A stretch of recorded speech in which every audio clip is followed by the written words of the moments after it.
एक राजा के राज दरबार में एक आदमी आया और बोला, मैं पारखी हूं, मुझे आप नौकरी पर रख लीजिए।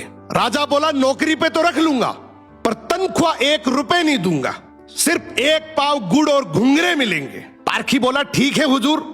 कुछ ही दिन बाद राजा एक घोड़ा खरीद कर लाए। उन्होंने पारखी से पूछा, बताओ इस घोड़े के बारे में क्या कहते हो। पारखी बोला, हुजूर ये घोड़ा है ही नहीं, ये तो गाय है। राजा चौंक गए।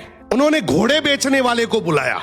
उसने कहा, साहब बात तो सही है तो घोड़ा ही, लेकिन बचपन में ही इसकी मां मर गई थी, इसे गाय का दूध पिलाया गया था, इसलिए इसकी आदतें गाय जैसी है। राजा ने हैरानी से पारखी से पूछा, तुम्हें यह सब कैसे पता चला। पारखी बोला, हुजूर जब ये चल रहा था तो नीचे मुंह झुकाकर घास खा रहा था, घोड़ा हमेशा ऊपर गर्दन उठाकर खाता है, मैंने इसकी आदतों से पहचाना। राजा खुश होकर बोले, आज से तुम्हें आधा किलो गुड़ और आधा किलो घुंघरे मिलेंगे।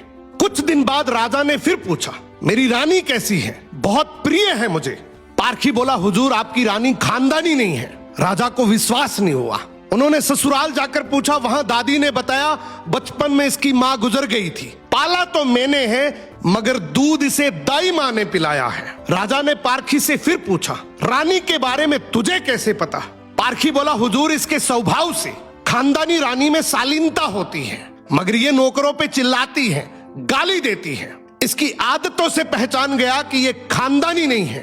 अब राजा बोले, चलो मेरे बारे में बताओ। पारखी बोला, जान की माफी दे तो बताऊं। राजा बोले, माफी है, सच सच बताओ। पारखी बोला, आप राजवंश के नहीं हैं, आप मुझे भड़बूजे लगते हैं, गुड़ और भंगूरे सेकने वाले। राजा घबरा गए। जाकर अपनी माँ से पूछा, माँ सच बताओ वरना मैं मर जाऊंगा। माँ रोते हुए बोली, बेटा बात तो सच है, जिस दिन तू पैदा हुआ था उसी दिन महल के पास एक भड़बूजे का भी बेटा पैदा हुआ था, तू मर गया था और मैंने राजवंश बचाने के लिए उसके बेटे को लिया, वो तू है। राजा ये सुनकर दुखी भी हुए और खुश भी हुए।